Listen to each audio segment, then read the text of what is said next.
Okay, good morning, good afternoon, good evening po sa lahat. Welcome to our 175th episode of Stop COVID webinar series brought to you by the University of the Philippines. Thank you for being part of our credible online community, and to all those who have just discovered us today, welcome po at sana po mas marami pa po tayong matutunan today with regards to Filipino inventions and Filipino innovations po. So for today, we will be having a panel of STEAM experts from the UP Surgical Innovation and Biotechnology Laboratory, or shorthand po UP SIBOL. They believe in the power of collaboration as a catalyst for innovation, being paramount. And then for this webinar, they'll be showcasing the outstanding works that they have done sa crossroads po ng surgical sciences and biotechnology sa Pilipinas specifically. Ano po yung mga advancements in surgical techniques and medical device development and integration of biotechnological solutions into clinical practice. Dr. Raymond Francis Sarmiento, Director of National Telehealth Center, National Institute of Health, University of Philippines, Manila. Always a pleasure to be with all of you during our regular Friday. And always a pleasure and honor po to host this program with our adjunct research faculty at the National Telehealth Center, also international renowned public health communications expert, Dr. Susie Pineda Mercado. Dr. Susie? Hi, Raymond. Good afternoon. Magandang hapon po sa inyong lahat. We'd like to welcome all of you who are with us on the live broadcast here on Zoom. And of course, all of you who are watching it on the playback. And we've got live streaming on the TVUP YouTube channel, as well as the UP System Facebook page, TVUP Facebook page, Stop COVID Net's Facebook page, and of course, all those watching from TVUP Signal TV Channel 101. So we have a wonderful list of experts today. As always, we try to bring you the best speakers so that we use our Fridays really well and learn from the experts. Sabi nga natin, Raymond, in the beginning of the pandemic, lahat ng talino kailangan natin, no, para maganda ang response natin sa COVID. But this one is in general, what are the sort of surgical and biotechnology innovations? We have Dr. Philip B. Fulante, who's program coordinator for the UP Surgical Innovation and Biotechnology Laboratory, or UP SIBOL. We have Dr. Miguel Sandino O. Aljibe, program manager also of UP SIBOL. Miguel Paraiso, he's project administrator of UP SIBOL, and Dr. Emmanuel Estrella, project leader of Hyper UV, also from UP SIBOL. Our reactors, one of your favorites, Dr. Edward Wang, program leader of the UP Surgical Innovation and Biotechnology Laboratory, engineer Jason Pacardo, materials engineer of the UP Surgical Innovation and Biotechnology Laboratory, and Professor Leslie Joy Dizon, Associate Dean for Instructions of the College of Engineering. And of course, our closing remarks will be delivered by Dr. Stella Maria Jose, who is the head of the Office of Expanded Education and Training at UP Philippine General Hospital. Okay, so we have transitioned into broader discussions, and I think many of you are keen to find out how these innovative creators are changing the way medicine is practiced in the Philippines, collaboration of doctors and engineers. And but before we do that, we'd like to share with you some news. We know that you are always keen on learning the latest news and updates from here and around the world. And it's for this reason that we bring you the news update.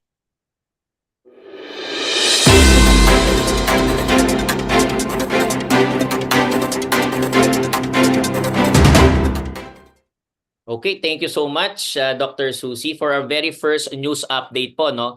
And since we're talking about, so sa ngayon po, no, marami po nagkakasakit, marami po tayong kailangang bantayan sa mga naglalabasan pong mga bagong sakit. Ito po, including po dito yung pagtaas din po ng mga COVID-19 cases that we have. And there is a new variant in town, kumbaga, and the new COVID variant is called JN.1. So this new COVID-19 variant, experts are saying it may threaten po during the holiday season.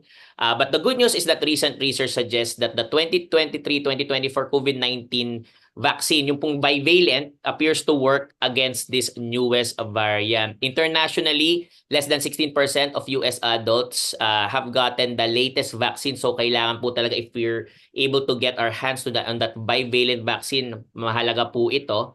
And based on COVID metrics po, not just in the Philippines, but internationally, they have started to climb again. According to the CDC, there has been a 10% increase week to week po, at least in the United States, that they have found.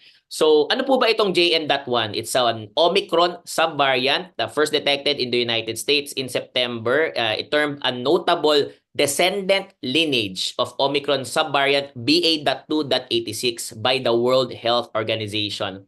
Yung pong BA.2.86, also known as Pirola, when it was first identified in August, it appeared very different from the other variants, which triggered concerns that it might be more infectious than the previous ones, even for people with immunity from vaccination and previous infections po. So as of November 27, at least in the United States, the Pirola po, or the BA.2.86 variant is projected to comprise 5 to 15% of circulating variants in the United States. Yung pong JN.1 naman po, which is the newest subvariant, is reported more often in Europe, but probably because they have better reporting data, but the likelihood is that it has spread to every country that is tracking COVID. Over to you, Dr. Susie. Yeah, thank you very much, Raymond. Also in the news, the Philippines, through the Department of Health, hosted the Climate Smarter Health System Forum, a side event of the United Nations Conference of Parties, or COP28, coinciding with the first ever COP28 Health Day. The forum was attended by DOH Secretary Ted Herbosa and members of the World Health Organization and other experts.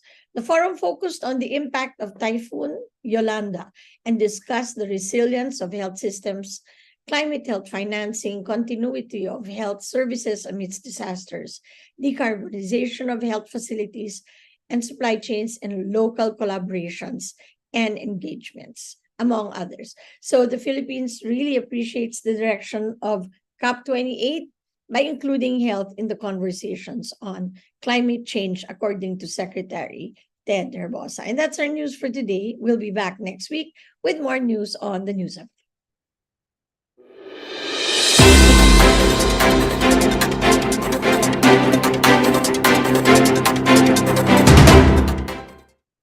And we are back.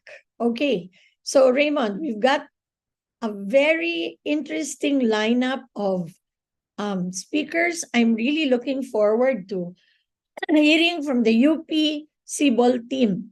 No? But before that, I think we're going to do a person on the street video. You want to introduce that, Raymond? Please go ahead. That's correct, Dr. Susie. For this week's episode po, no, and we interviewed people, ano po ba yung kaalaman po nila with regards to Filipino inventions and innovations? The questions that we posed to common folks on the street po that we interviewed, may narinig ka na bang mga makabagong imbensyon, lalo na nung panahon ng pandemya?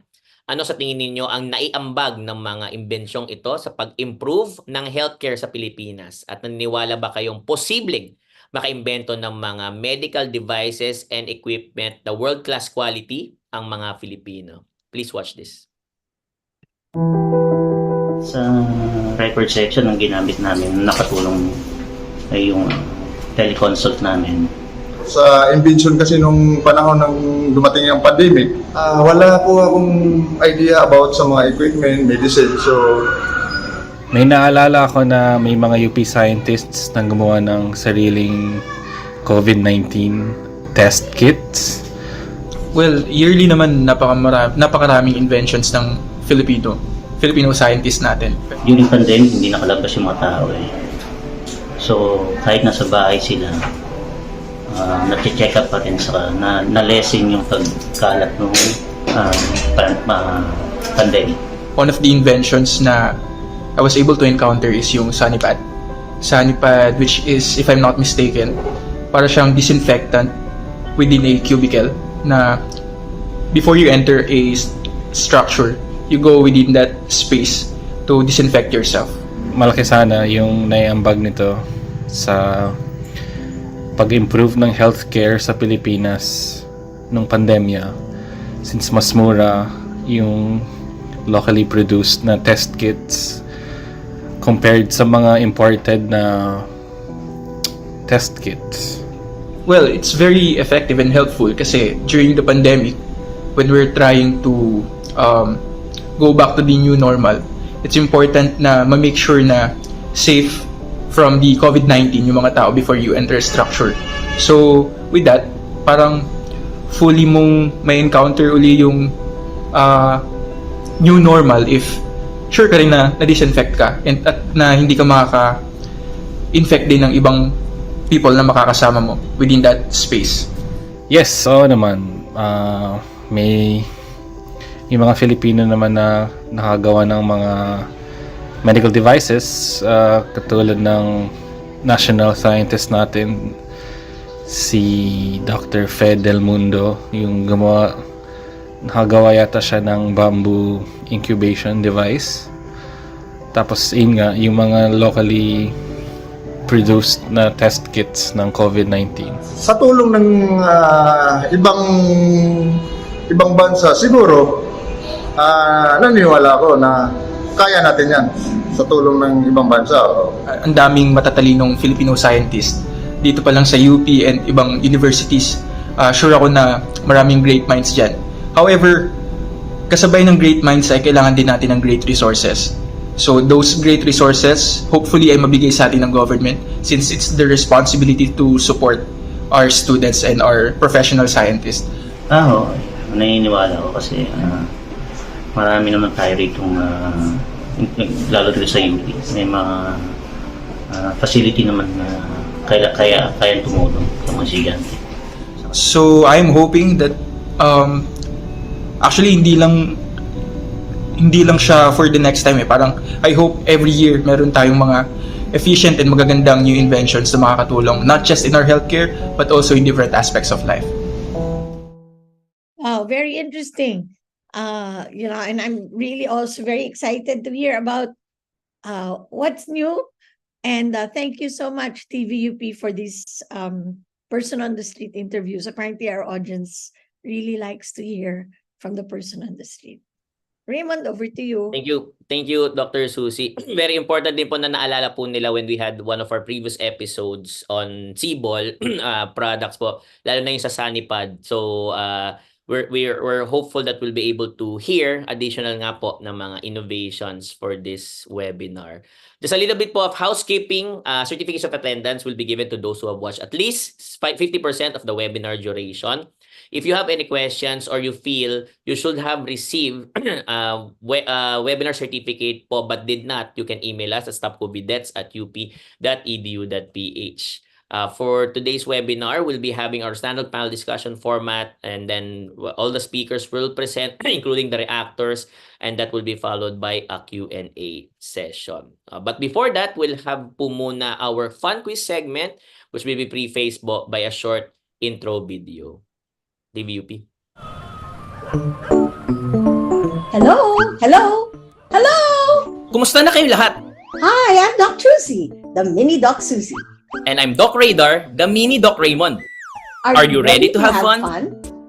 Simply open your browser to www.slido.com and enter your code to participate. We will discuss your answers during the panel discussion later on in the program. We will have it flashing on your screen in a bit, and we look forward to your answers. Masaya at madali lang ito. Join na!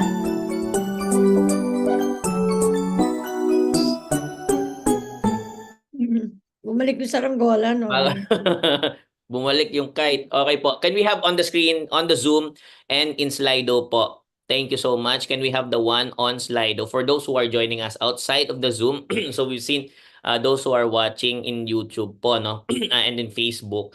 We have 2 questions for today, but for you to be able to participate, you'll need to open up your browsers, type in sa address bar slido.com, and when you are prompted, enter the code 6510096. That's 6510096 for you to be able to participate in our fun quiz segment. The first of 2 questions are as follows. Number 1, What are examples of Filipino-made medical devices? So letter A, Sanipad, letter B, RX box telemetry, letter C, My Beshi, letter D, Hyper UV, and letter E, all of the above. There are those who are have indicated kung saan po sila nanonood. So maraming salamat po, lalo na po sa mga nanonood from Air Force City Hospital in Clark Freeport, Pampanga, the Allied Care Experts Medical Center in Legazpi City, Albay, West Visayas State University Medical Center in Iloilo City, from Palo Leyte, Ateneo de Zamboanga University in Zamboanga City, Zamboanga del Sur, Southern Philippines Medical Center in Davao City in Davao del Sur. So maraming salamat po.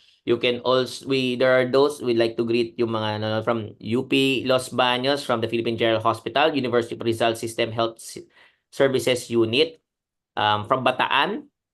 Thank you so much. Those who are joining us also from, well, internationally, but also from Marilao, Bulacan, RPHS Alex 1 Antipolo. Thank you so much po. And then for question number 2, our question number 2 reads, what are the potential advantages of Filipino-made medical devices? Letter A, low-cost manufacturing. Letter B, improve medical access. Letter C, new jobs. Letter D, it spurs on economic development. And letter E po, all of the above. We'd like to greet our viewer, avid viewer po, no, from Algeria. Thank you so much. Also from Los Angeles, California, United States. University of the Philippines Nursing Alumni Association International Incorporated, Edison, New Jersey, United States. Chonin Hospital in Taipei City in Taiwan, Lunichi Al University of Blida 2 in Blida, Algeria, University of Hail in Hail, Saudi Arabia, and Island Hospital in Penang, Malaysia. So we encourage everyone to type in your answers po, no? As we move on to our webinar proper. And for that, Dr. Susie will introduce our first speaker. Okay, everyone, our first speaker will be Dr. Philip Fulante, who is the program coordinator of the UP Surgical Innovation and Biotechnology Laboratory, or UP SIBOL. Dr. Philip, welcome. Good morning. Sorry. Good afternoon, everyone. Hi. Go ahead, sir. I'd like to share my screen. Yes, Go po, go ahead.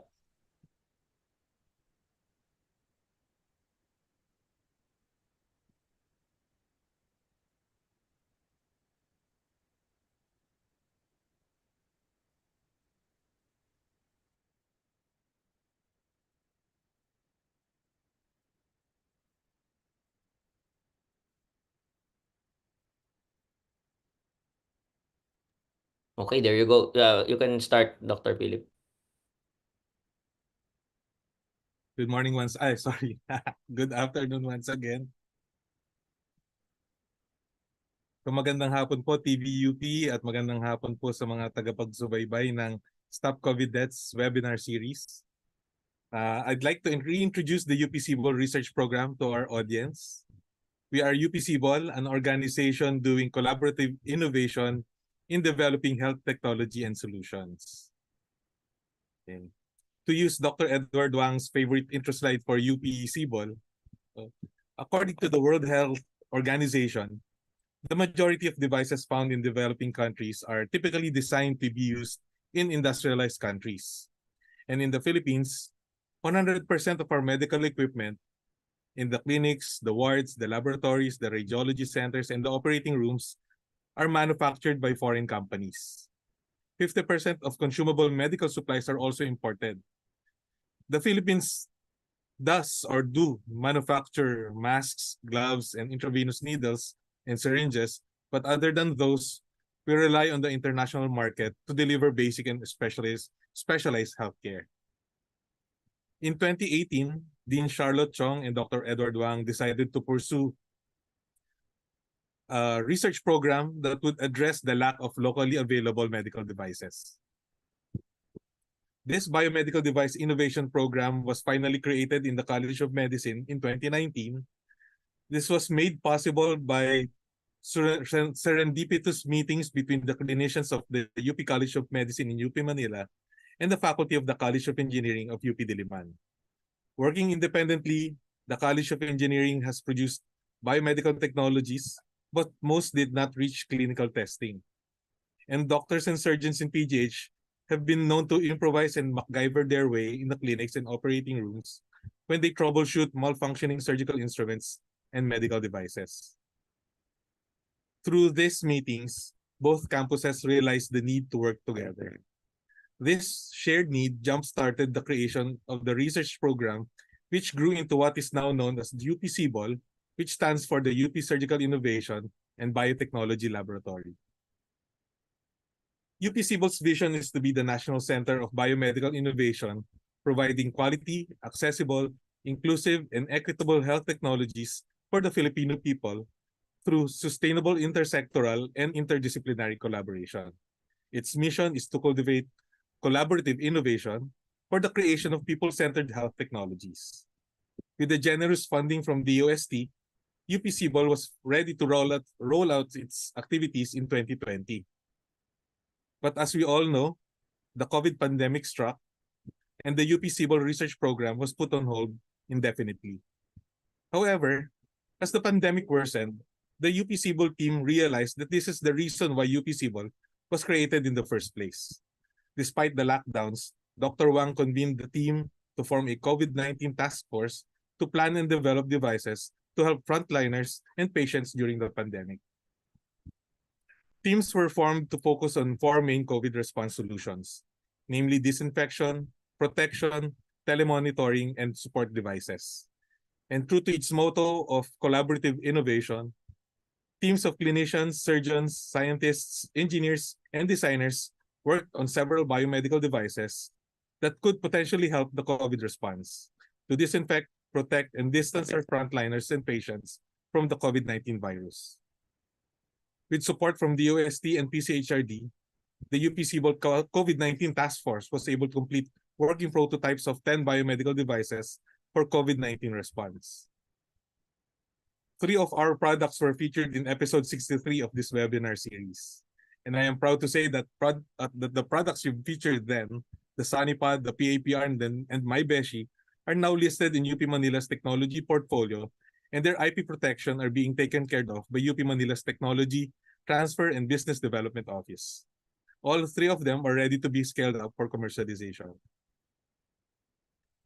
Let me just show you the viewers the rest of our COVID-19 response products. The SaniPad is a no-contact, self-contained disinfection cubicle. The Clean Intubate is a disinfecting device intended for the fast and effective disinfection of laryngoscope blades used during the visualization and opening of the laryngeal inlet when placing orotracheal tubes for ventilation.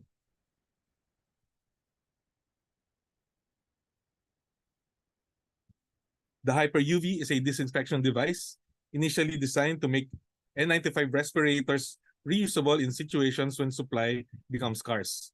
It is important to note that the device can also be used to disinfect other medical devices, and we will hear more about Hyper UV later. PAPR is the battery-powered and breath-responsive powered air purifying respirator designed to protect its users from airborne contaminants, including particulates and viruses. The reusable face mask is made of recyclable material and a novel biodegradable filter that can withstand several cycles of disinfection for long-term use. MyBeshi is a telepresence robot designed to connect people. It may prove valuable in providing a virtual human presence in locations and situations which may be unsafe for humans to enter. The RxBox telemetry adds a monitoring dashboard to the well-known and versatile telehealth and vital signs monitoring device. Echo On-Site allows real-time expert telepresence for bedside echocardiograms. And the eSteth is a low-cost solution to lessen direct contact during physical examination. The Prone Pillow is a supportive pillow designed for pregnant women as well as obese patients suffering from acute respiratory distress. And aside from these COVID response products, UP SIBOL has produced other biomedical devices at various technological readiness levels in the last 4 years. With health equity and the people's well-being at the center of UP SIBOL's mission and vision, UP SIBOL is not just a research laboratory, but also a center for social innovation and public service. Aside from its research and development activities, UP SIBOL also provided innovation lectures, an internship and immersion program, a biodesign course for engineering and medical students, and computer-aided manufacturing training for clinicians and surgeons, especially in PGH. UP SIBOL received the Gawad Pangulo Award for Excellence in Public Service in 2021. And in 2022, UP SIBOL was also awarded third place in the Helia Castillo Award for research on social innovations in health.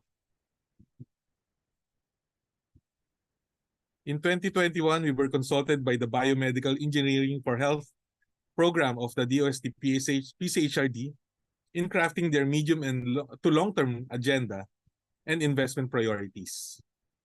As a very young research program at that time, we viewed this as a great honor to be regarded as a stakeholder in biomedical device research and development. And we are pleasantly surprised that the Biomed program already included some of our suggestions in their priority areas. Also, UP SIBOL is aligned with the National Innovation Agenda, which was launched this year. From its inception, UP SIBOL has strived to be part of a dynamic innovation ecosystem as envisioned in the Philippine Innovation Act, or RA 11293. It has created a pervasive culture of innovation, collaborated with innovation actors among doctors and engineers, and capacitated them with facilities and resources to transform their ideas into innovative products and services. UP SIBOL's Innovation Infrastructure and Innovation Program are innovation enablers that we hope will drive the economic development of the country to achieve ambisyon natin 2040, matatag, maginhawa at panatag na buhay para sa lahat. I would like to end my presentation by showing to you UP SIBOL's home. In December 2022, UP SIBOL, formerly called the Lim Kathong Makerspace, its home. It's the entire floor, 9th floor of the new Henry C. Hall of the UP College of Medicine. This is courtesy of Dean Charlotte Chong, one of the champions of UP SIBOL, and it's made possible by the generous contribution of the family of the late Mr. Lim Kathong. And it was inaugurated just in time for the visit of DOST Secretary Solidum to UP Manila last January. He is shown here inspecting some of our devices. Thank you very much. We are UP SIBOL. Thank you very, very much, Dr. Philip. I think, ang galing ano, Raymond, parang gusto kong gumawa ng parang gusto kong gumawa ng Lazada na catalog. It's over here. But really something to be very proud of. And I can see from our last webinar, maraming mga additions. So we're really looking forward to hearing more. But I think when we reformat for next year, kasi next year we're going to make some changes in our program. Baka feature small videos on your innovations during the regular broadcast. Anyway, Raymond, over to you. Thanks, Doc Philip. Thank you, Dr. Philip. Our next speaker, Dr. Susie, is the Program Manager for UP SIBOL, Dr. Miguel Sandino Aljibe. Dr. Miguel?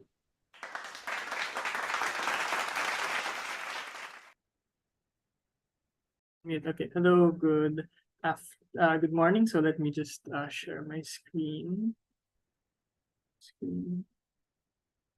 Okay. So Dr. Philip Volante actually talked about the many products and devices that we have been working on since 2020, and so for my part, I'll be me and Mr. MJ Paraiso, who's also Miguel, will be talking about how we were trying to move these devices outside of the laboratory in the bench and towards the bedsides. Because at the end of the day, if the technology is not in the hands of the healthcare professionals and the patients, it doesn't really make a difference and an impact. So first and foremost, actually, when the biggest lesson we've actually one of the biggest lessons we've learned during when we were building these devices in the during the pandemic, when we were building and prototyping these devices in our own individual homes, is the need for us to have our own centralized fabrication facility, because this allows us to be able to iterate on the different prototypes at a much faster pace. And let's admit it, collaboration is a lot easier when you're doing it face to face and you actually have the prototypes in your hands. So with support actually from the Department of Science and Technology, Philippine Council for Health Research and Development, we were able to establish our greenhouse fabrication facility in the UP SIBOL makerspace. So that's the 9th floor of our building in UP Manila. And we've invested actually in my different types of technologies for this. So here's just like a short video tour of the facility as it is now. So we started actually with 500 square meters of floor space that was given to us by Dean Chong. And we utilized it to build a facility that will allow us to prototype different medical devices. So we invested in different types of technologies so that we can use different kinds of materials for our devices and prototypes. So we have a lot of 3D printers for plastic devices. We also have a lot of metal cutting devices, so we can handle aluminum, and hopefully we're working on handling titanium. So here you can see some of our 3D printers. We also have our electronics and programming bench because for us to be able to build devices that have sensors, motors, and can respond to environmental stimuli. So here we have some programming computers, and then here we have our MyBeshi robots. And this is my personal favorite are our CNC, computer numerical control cutting tools. So this allows us to build, for example, to practice building metallic devices like implants. So we've decided to focus actually on both subtractive and additive manufacturing. So additive manufacturing, I think, is something that's everyone hears about. It's 3D printing, but we're also going into the more traditional subtractive manufacturing with our CNC machines. Next slide. Okay. We've also invested actually in digital capture technologies like 3D scanners, because we're really eyeing on being able to do prosthetics and patient-specific devices. And we've invested a lot also on software. Initially, we thought we can just get the best hardware and we'll just try free and open source software. But really, if you really want to do manufacturing properly, you need engineering and industry-grade software. We have a very strong and ongoing partnership with the Department of Otolaryngology, Head and Neck Surgery of the Philippine General Hospital, their craniomaxillofacial and prosthesis and bioengineering unit. The partnership started roughly a year ago when we were able to give them a 3D printer in-house for their own use, and they just ran with it. They used it to create so many different kinds of patient-specific models and devices and prosthetics. And until now, we're still collaborating on developing training tools. We're using it to develop prosthetics, where they are also regular customers of our laboratory. So what we're currently focusing now is, you've seen a lot of the prototypes in those devices. There is what we call the technology readiness level, which was developed by NASA to grade their space shuttles and rockets, so that they can say if the technology they're developing is good enough for launch. Such a grading system can also be applied to medical devices. So we go from what we call TRL1, which is basically the basic research and principles, towards TRL9, which is a device that is already FDA approved and in the market. A lot of our devices and prototypes are somewhere between TRL5 to TRL7. We're currently now trying to move them towards the clinical studies. And that brings me actually to Punla. So the need for clinical studies led us, with support from the Department of Health, CHD Region 4A, to develop a program to build the capacity and the experience for us to create a pipeline with regards to the testing and deployment of medical device prototypes. As we've realized in the past 3 years, apparently the design and prototyping phase, although very difficult, is the easiest part of medical device development. The most difficult part is really bringing it to the bedside and bringing it to market. So PUNLA stands for Product Utilization of Next Generation Locally Assembled Medical Devices. It has 3 component projects. The first is the user training for a device called the Prone Pillow Plus. The second is a clinical testing and deployment for the RX box telemetry system. And the third is also a clinical testing and deployment of the MyBeshi robot. This project was done in collaboration with the Batangas Medical Center. So those devices were brought there and tested there. So our project manager for this, for PUNLA MD, is Mr. MJ Paraiso, who's also in this call with us. So the Prone Pillow Plus, which is a project of Dr. Tonat Habana, which was developed to provide prone pillow capabilities for patients who are overweight or who are pregnant, because in COVID, it's important for you to be able to place them in a prone position. We created a training workshop for this, and then we were able to test the training workshop with our partners in Batangas Medical Center. And then RxBox telemetry. So it's a telemetry monitoring system that allows you to monitor patients even if they're in a different room. The system is based on the RxBox device, which was developed by the DOST, has been developed by the DOST for the past 5, 6, 7 years. This was deployed in the hemodialysis unit of Batangas Medical Center.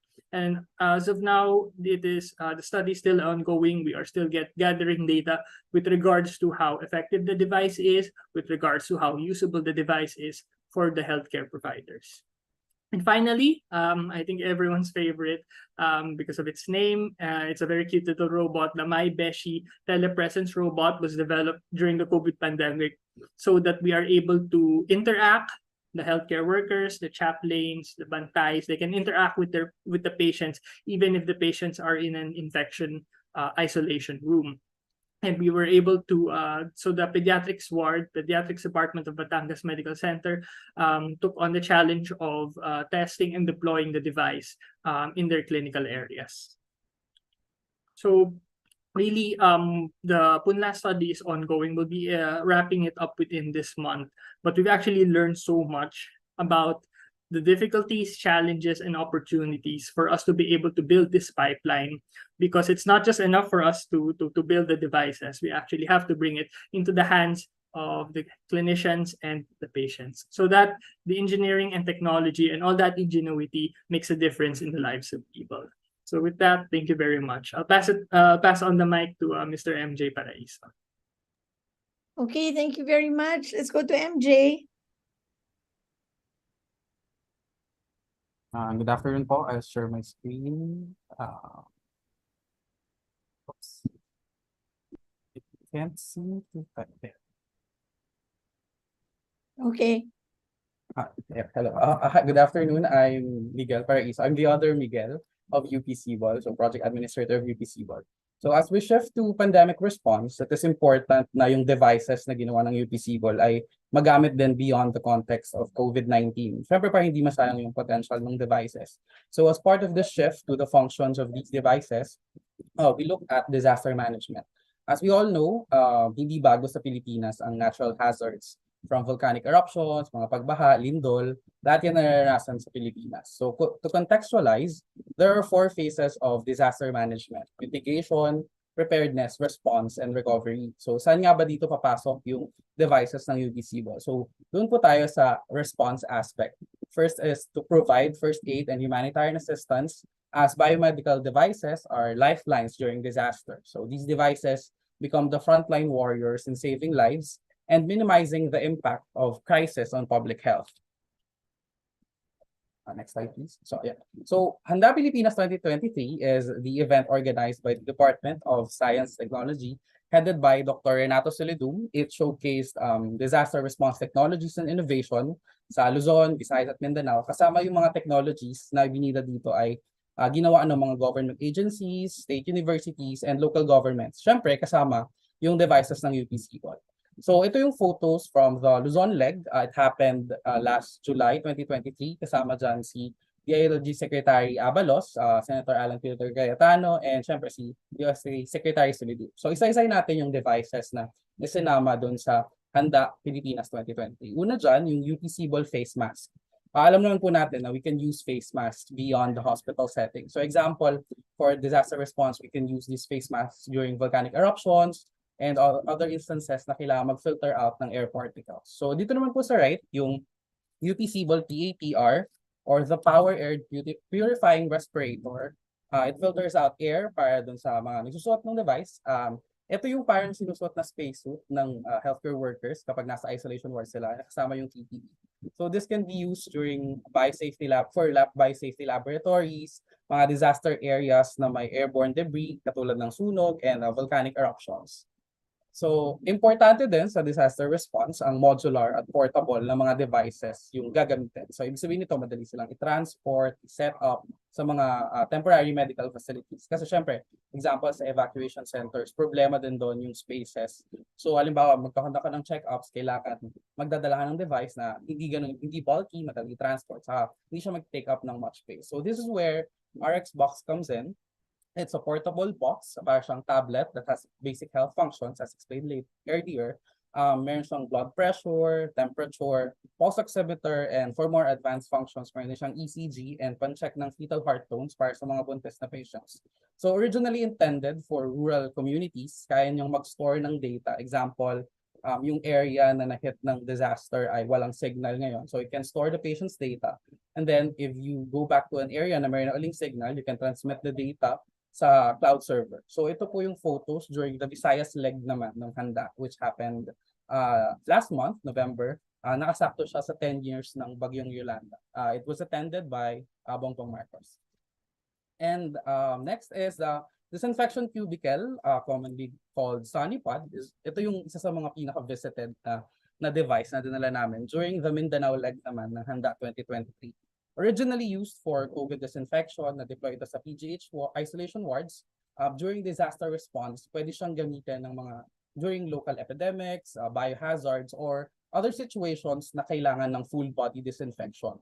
During Handa, actually, we received a lot of inquiry from LGUs, especially during the Visayas leg, about the disinfection cubicle, asking if they can maybe have a prototype in their local LGUs na pwede nilang magamit. So next is going back to Punla, as mentioned earlier, we trained healthcare workers from Batangas Medical Center to use the devices. Syempre kapag disaster response, hindi enough na meron ka lang devices na pwedeng gamitin. You have to train people to actually use them. So the Punla Medical Devices Project used employed Prone Pillow, RX Box, and My Beshies and trained them on how to use the devices, and also it builds it also focuses on capacity building ng Batangas Medical Center. We actually have another device which is Hyper UV na i-discuss later ni Dr. Estrella. So ayun po, yun po yung ilan sa mga UP SIBOL devices na ginagamit, maaaring gamitin sa disaster response. So to end my presentation, here are some photos during the Luzon, Visayas, and Mindanao leg of Handa 2020.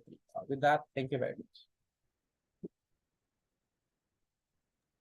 Okay, thank you so much. Thank you very, very much. Ang galing nila, no, Rin? Thank Katuwa. you. At least may consideration po for disaster preparedness, Dr. Suzy. I know. I really want to make a Lazada page for you guys. Okay. Next speaker, Raymond, ikaw mag-introduce. Our last speaker po will be the project head po for the Hyper UV, yung pong project na nabanggit po kanina ni El Paraiso from UP SIBOL also. Dr. Emmanuel Estrella, Dr. ST. Hello, good afternoon. So I'll share my slide.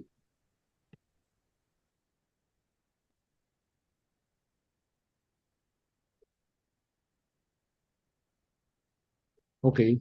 Good afternoon, everyone. So I'm Emmanuel Estrella from UP SIBOL and UP Manila. So today I'll be presenting to you our device, which is called the Hyper UV device, which is a device for decontamination.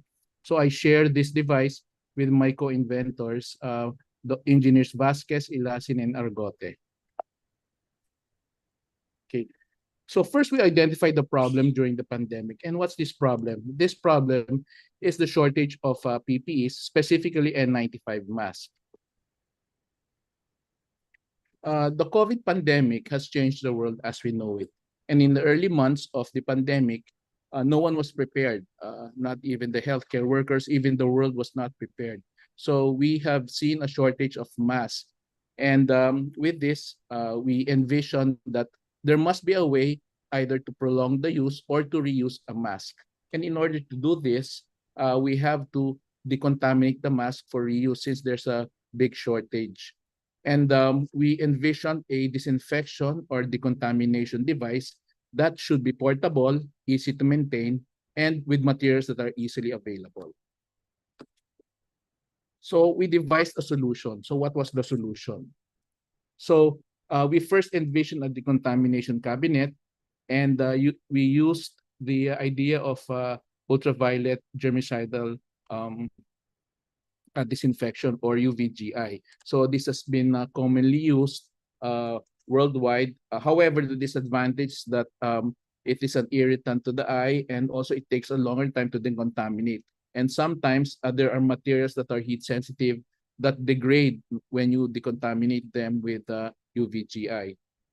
Then we try to add another form of decontamination, which is the principle of vaporizing hydrogen peroxide.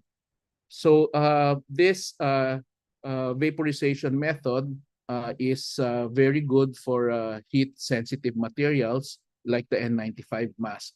And from the literature, we have seen that the commercial ones have a shorter time of decontamination, but the commercial ones are very expensive. So we devised a way for it to be very affordable.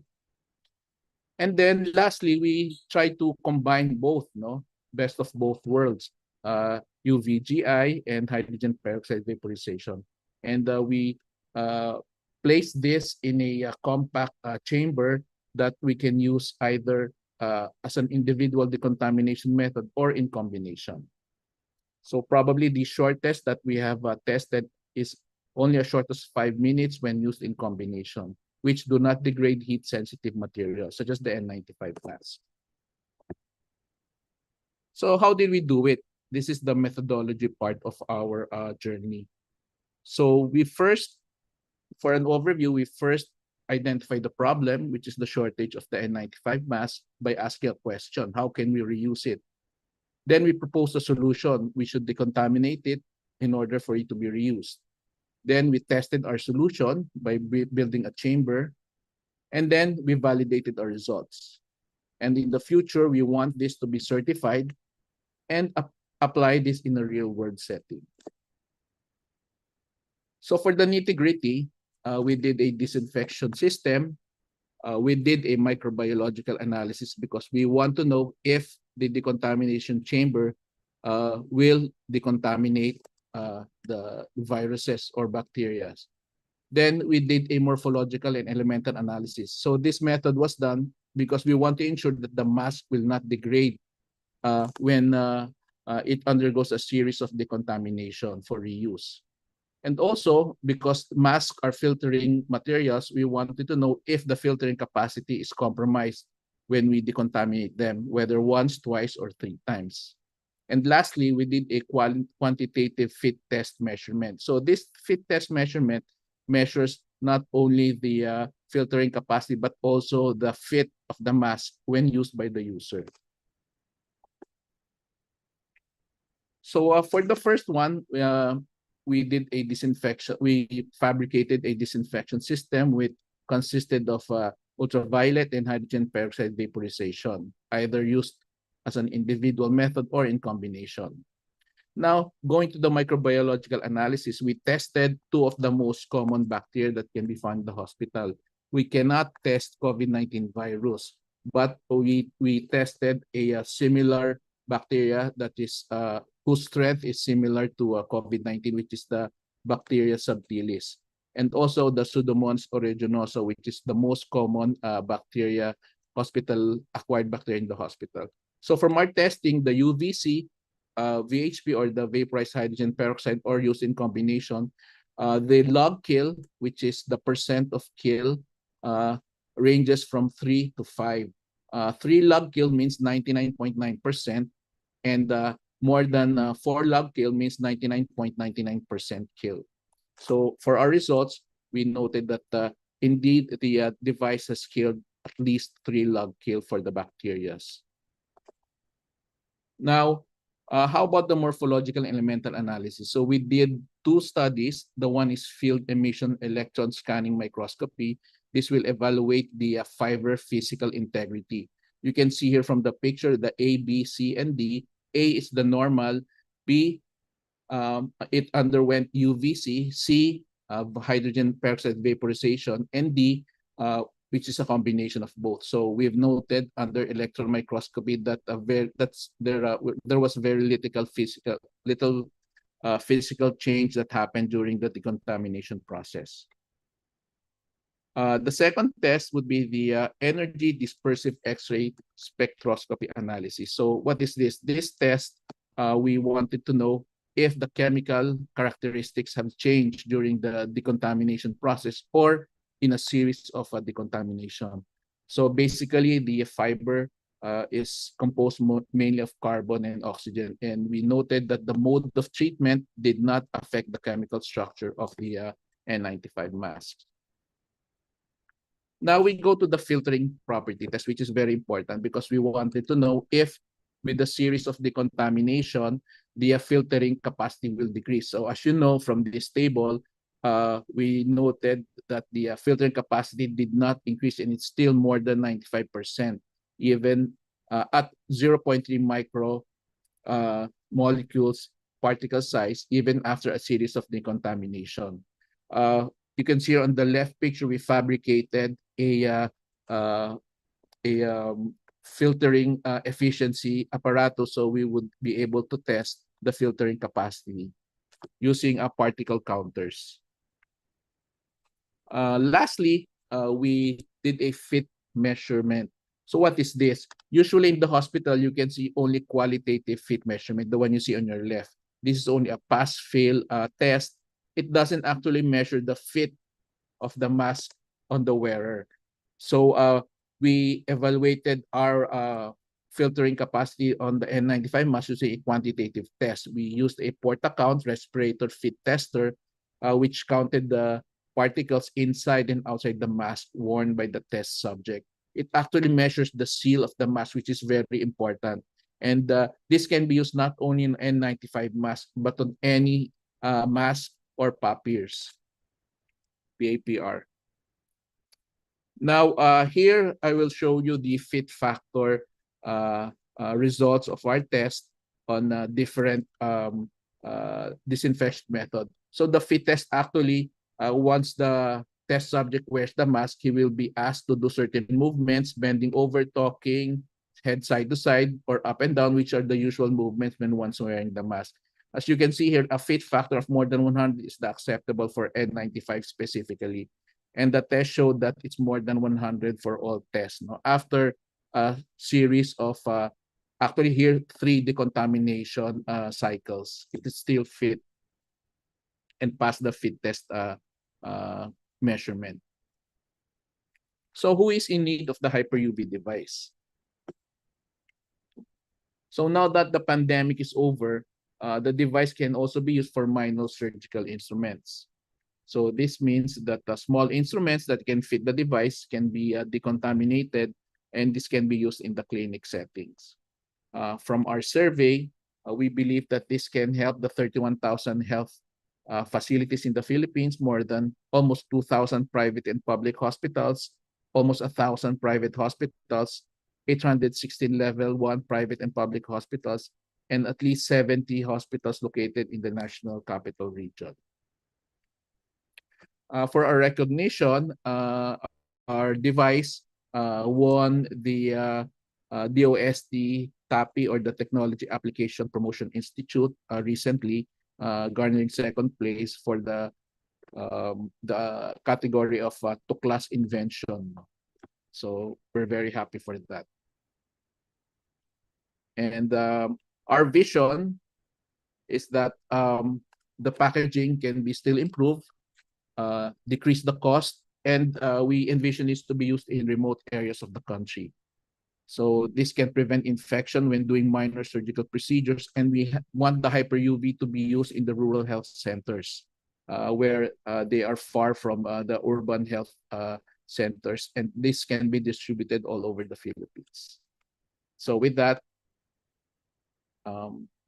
the DOST Sustainable Development, our product is in line with the DOST Sustainable Development Goals. No, so we are envisioning good health and well-being, and the industry and innovation and infrastructure sustainable developments. Okay. Thank you so With much, that, Dr. thank you very Estrella. much. Thank you. Naku, yung palang Raymond, paggawa lang ng N95 mask, no? Masalimuot pala siya, but we really are showing how we can cope with our limited resources through the creativity of our inventors and our scientists. Okay, we have two reactions, I think. Our first will be from the Associate Dean, Leslie Joy Diaz of the UP Diliman College of Engineering. Leslie, welcome, Dean Leslie. So si Dean lang po. Ma'am, natakot ako dun sa Dean. Okay. Associate Dean, di ba? Yes. So, ang narinig ko kasi Dean mabigat sa... I'm just being prophetic. Yeah. Go ahead. Thank you.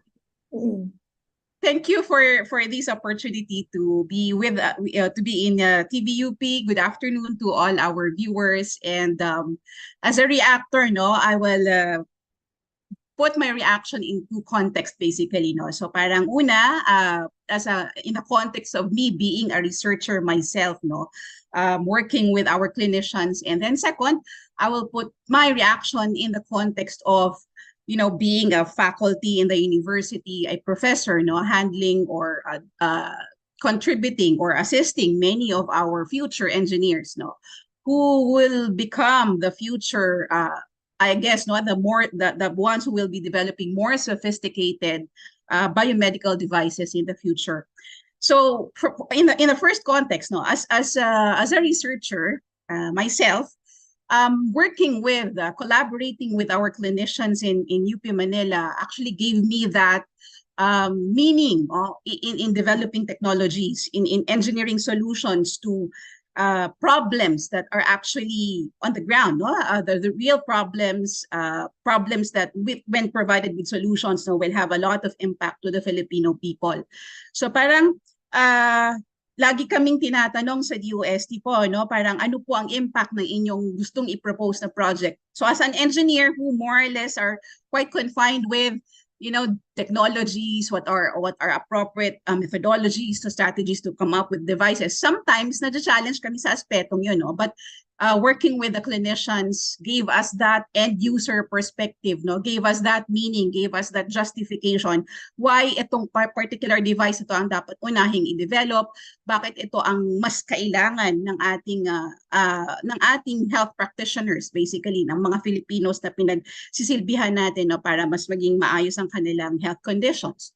So with that, for me as a researcher, mas exciting yung naging research namin sa engineering basically, nagiging mas impactful. So I had two opportunities so far, having been with UP SIBOL for quite some since 2020. Yung researches na nagawa ko was with Dr. Jorge, in developing the nanophase mask of UP SIBOL. And then I also had a new research work with Dr. Mel Amosco, in developing devices that can be utilized by clinicians, by gynecologists and ultrasonologists, in coming up with improving their skills or developing their skills before they use and apply these in treating patients directly to patients. So again, as an engineering technologies or as a developer of technologies, for us, seeing our devices, seeing the technologies that we develop really utilized by clinicians, really used in their training of their skills, so that they are now better ready, better prepared to handle and operate their patients. Parang sarap po sa pakiramdam bilang research. Mas naiengganyo po kaming magre-research at ng iba't ibang technologies. Now, although as a researcher in the University of the Philippines, no, in the UP context, parang hindi pwedeng sarili lang namin as a researcher ang maiisip, ang dapat naiisip, no, kasi bilang nasa UP, parang mas ang primarily ang reason talaga natin dito for existence is to develop more engineers, no, more future developers of these biomedical devices. So UP-SIBOL, the collaboration that's existing in UP-SIBOL also paved way for that, no. If you work, if we listen carefully to the different technologies that were presented from Doc Philip up to Doc Miguel and Migs, no, and El pala, and then Doc ST, the latter part of the presentation of these technologies, there's always collaboration between not only faculty members, no, of the university, but there are also assistants and a lot of human resource, kumbaga, na provided by our researchers in the university, our reps basically, our technicians, and most importantly, our students, no? So that kind of collaboration, no, again, was made possible with UP-SIBOL. So in that exercise, basically, no, hindi lang ho kami nag-engage at nag-collaborate together at the level of research na lang, no, hindi ganun ang nangyari dito sa UP-SIBOL. Nagkaroon ng biodesign courses na inoffer to prepare the students, the researchers, give them knowledge about biomedical devices, give them the right skills in understanding and innovating biomedical devices, the attitude and the values, no, that are important in making sure that these biomedical devices are suitable, applicable to the patients that will eventually be benefiting from these devices. So parang program siya, no, training program essentially that became gradually developed through this collaboration with the UP-SIBOL and involved more students, paving the way for more engineers to be enticed into this area of developing technologies. Kasi itong mga engineers na to, probably when the critical mass will be reached, no, sila yung magiging technopreneurs, sila yung magkakaroon ng opportunity to develop businesses maybe that will utilize locally available resources, pave the way for more engineers to have income opportunities, no, from these biomedical devices. And therefore, these income opportunities will, of course, come from the fact that probably these we get to that point that these biomedical devices become preferred by the clinical clinicians because they are more affordable, they are easily accessible, no, madaling makuha from the manufacturers in the shortest possible time kasi nga mas kailangan na siya for treating our patients. So with that, no, ang daming possibilities that probably we can move towards in the future, no, developing biomedical engineering program in UP, collaboration between UP Manila and the college and UP Diliman, the College of Medicine and the College of Engineering, para ma-realize yung ganong development of engineers and biomedical devices. So I guess that is my reaction so far, no, in having been involved in UP-SIBOL for several years up to now. Thank you so much, Associate Dean Diaz po. Maraming salamat. Very, very thankful for really opening up this collaboration and for your continued support po as part of SIBOL. Thank you so much po. Our next reactor po, the second of 3 reactors, will be the resident materials engineer ng UP-SIBOL, si Petch, si Engineer Jason Pechardo po. Go ahead, Petch. Hi, good afternoon. Good afternoon, everyone. So I'm Engineer Jason Pechardo, but you can call me Petch. My friends call me Petch. So yes, I'm a materials engineer working for SIBOL, and I will share my reaction from based on the presentations. No? So to start off as an engineer, katulad ng sinabi ni Doc Les, I've always believed that the most effective solutions come from the intersection of diverse perspectives. No? And from the presentations kanina, we see that UP-SIBOL actually embodies this ethos. No? It created a culture where us engineers, doctors, actually pati mga artists, and of course patients collaborate to ideate solutions. So the aim is not just to innovate, but to innovate with empathy, no? That's an entirely different thing, innovation with empathy. So by doing this, we ensure that each stakeholder's voice is not just heard, but is actually instrumental in shaping the final product. Take the prone pillow, for example, sa presentation kanina ng Lamig sa Punla.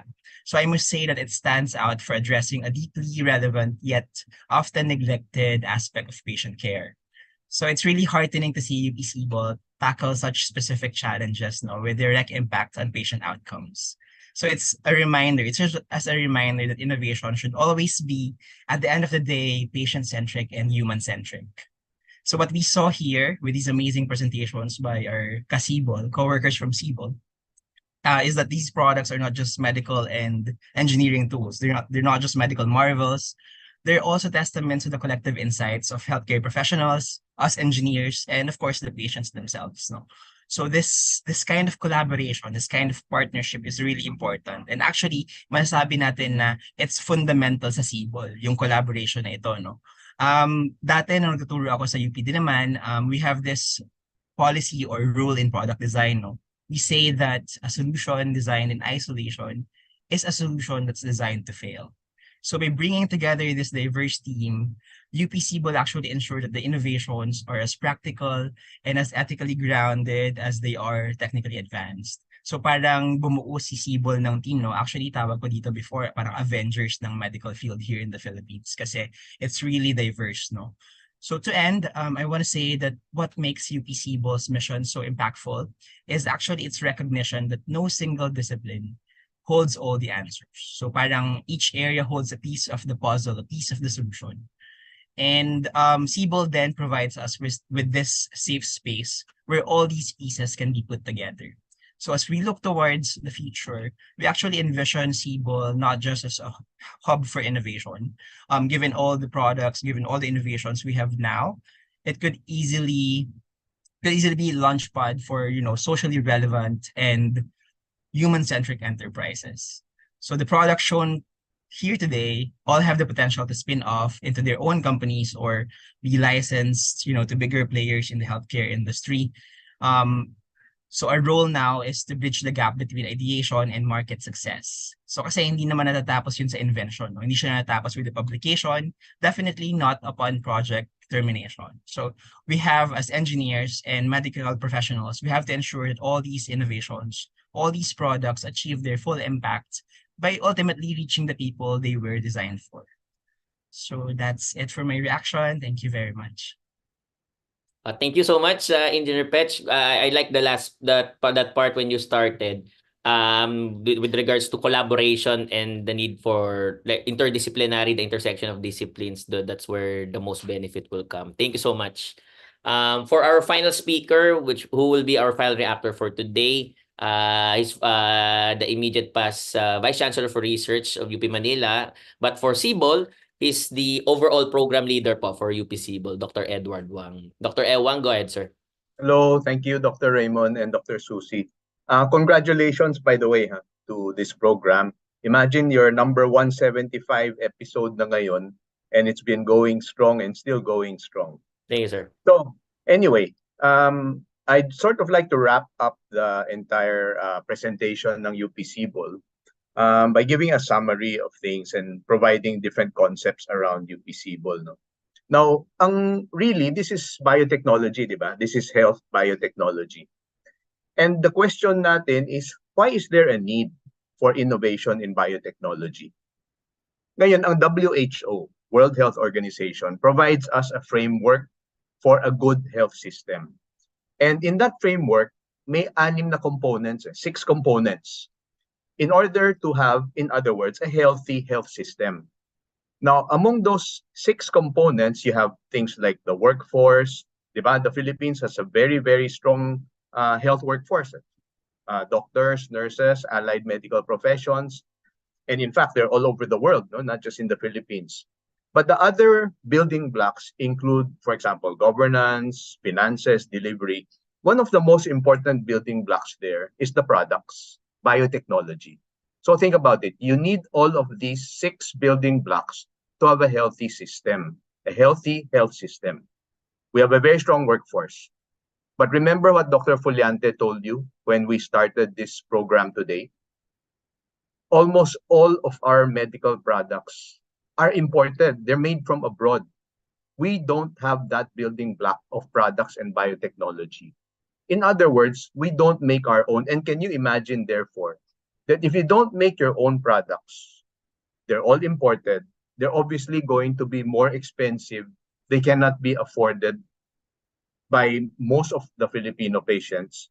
And wala kang availability. In other words, the key word here is accessibility. So that is the gap.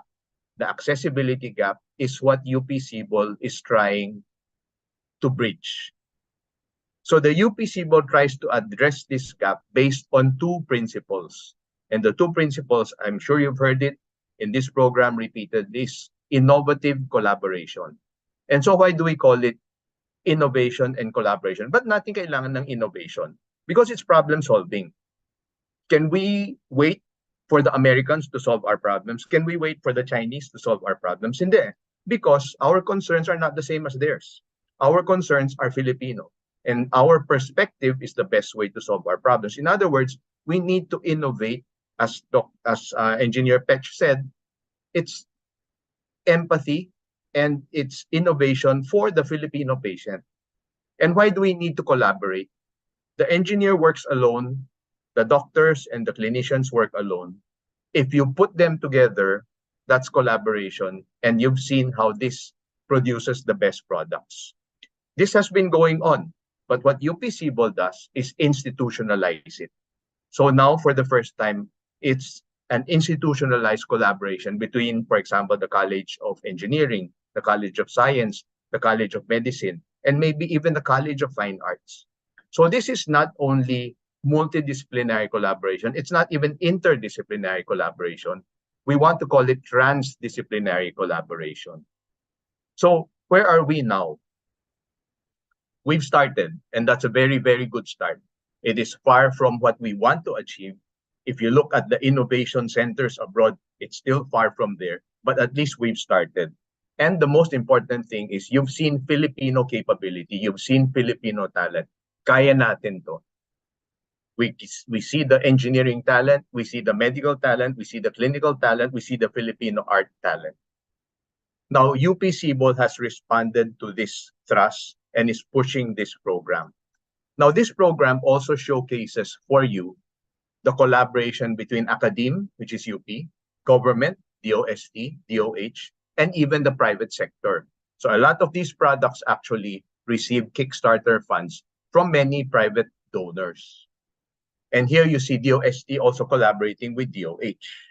So I'd like to say this is a very, very Filipino program made for Filipinos to address Filipino concerns using Filipino talent. And our call is for a collaboration among all Filipino scientists, engineers, from whatever school you're from. We are the UP-SIBOL, but we work with all other universities. We work with all other schools. So again, thank you very much, and I hope you've enjoyed this segment of the UP-SIBOL presentation. Thank you. Thank you so much, Dr. Ewang. Maraming salamat po. We'll be, so in the interest of time, we'll be asking everyone to open up their videos. And while they're doing that, we'll just take a very quick break for our special public service announcement today.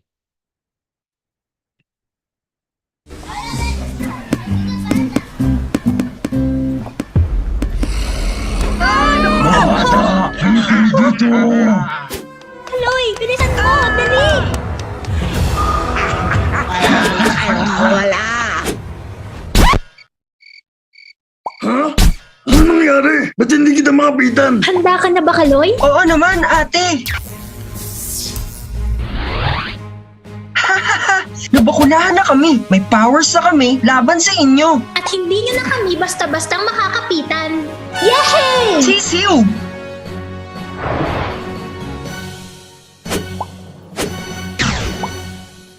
Kaya mga bata, magpabakuna na kayo. Stay safe and stay well. Mga bata, magpasama na sa Bakuna Center. Okay, thank you so much, TVUP. The COVID communication public service announcement, just one of the many creative outputs of the webinar team to push for COVID-19 vaccinations po, no? Lalo po, dumadami ang mga kaso, and please share this video clip in your social media accounts. Stay safe, stay well, magpasama na po sa Bakuna Center. Okay. So Dr. Susie has an urgent call lang po. So she'll be she might be rejoining later on po, no. So I'll get the ball rolling. I'm not seeing any questions naman dito po sa Zoom, but the very first question that I've read outside of the Zoom, so twofold po. I'll just categorize it. One is with regards to development timeline. So that means po, how long does it take for an invention or innovation po? From conceptualization all the way to something like a proof of concept or a prototype, gaano po katagal po iyon nangyayari? Ilabas po muna natin yung sa may application part. And then, the cost of it. So what's the estimated cost of bringing that innovation to reality, and paano po yung funding? How does that funding, where does the funding come from? Is it something that's a little bit more sustainable? Do you get it outside of the OST? Those sorts of questions po. So who would like to answer that question? We'll post it to Dr. Poliante, since he's the coordinator po. That's a very nice question, Doc Raymond. Parang pang Miss Universe na that's a Miss Universe type of question. Really the timeline and the scale of funding needed for these kinds of research is very variable, but I can surely say na 1 year, 2 years is not enough, even for a proof of concept. A lot of people have a sort of parang mistaken notion that we can easily produce a biomedical device after just 1 year or 2 years of research. But kahit consumer product siya, kahit biomedical product, medical device, it will really take a lot of work hours trying to figure out the science behind it. Kasi you're not just imitating something. You're not just reverse engineering and copying something. You're trying to make something new, and creating something new is trying to translate new science into technology, and that's the hard part of the enterprise.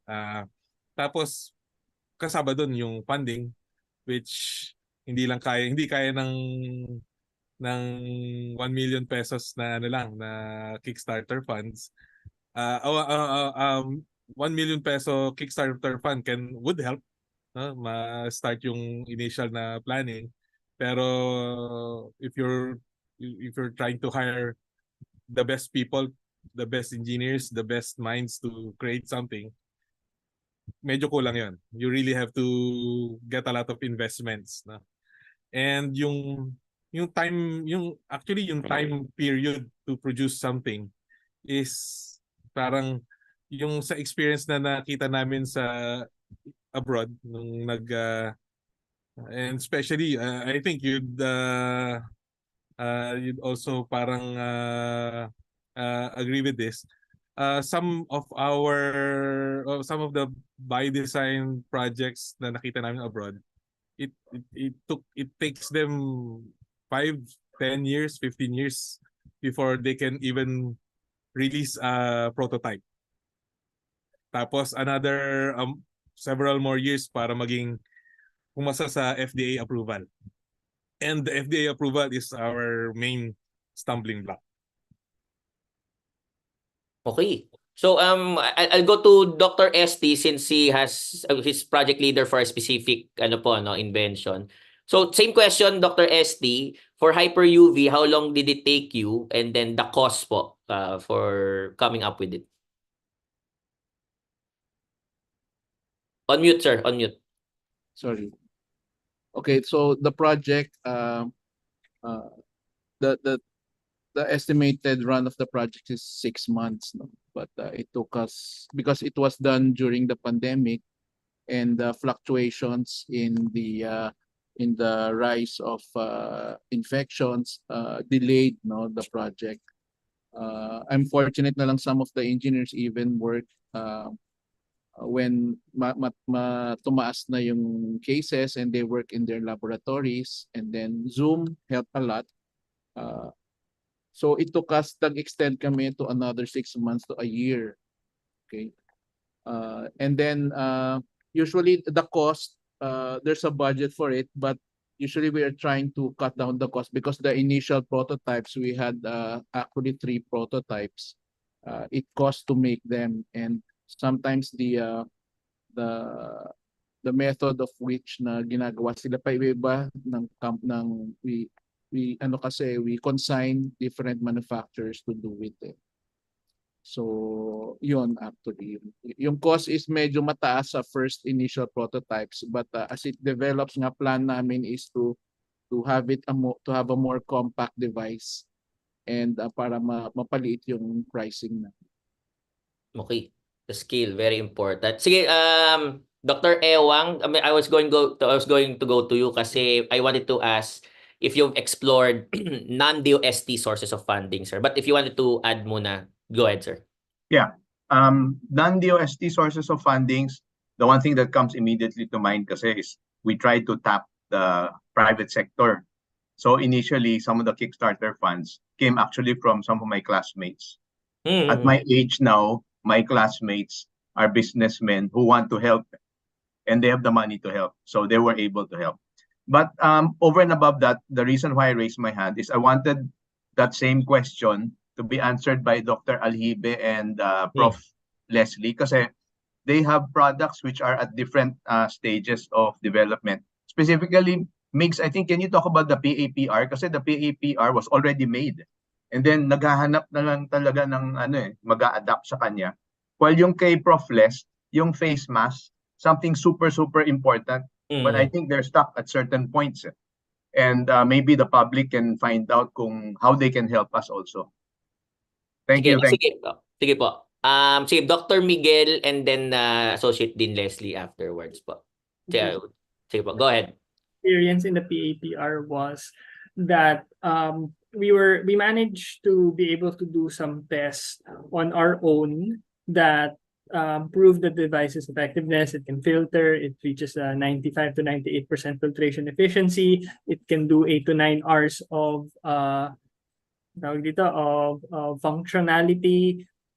But our biggest problem was whenever we bring it to a lot of manufacturers, there were questions with regards to market size as well as the cost of retooling their fabrication processes. So that was a kind of issue that we were not expecting, and so it's been a learning process for us, and it's actually been very helpful that we have our fabrication facility now, because we're really eyeing to do some redevelopment in the device, and we're learning. Of course, we learn how to use a 3D printer, we learn how to use the manufacturing equipment, so that gives us also a perspective when we design a device that we should address manufacturability at the onset. The way you shape the device, the way you orient or position its different components, these things all affect how easy it is to build, and hence how cost effective it will be. And of course, at the end of the day, for commercial products, it's all about the bottom line. That's true. That's true. Prof. Leslie, go ahead po, ma'am. Yeah. Particularly for the nano face mask, we got stuck at the point when we had to get it tested using standard procedures, testing procedures. The standard testing procedures are not available locally. So that means for every device that we develop, actually maganda sana kung meron tayo nung connection at the very least to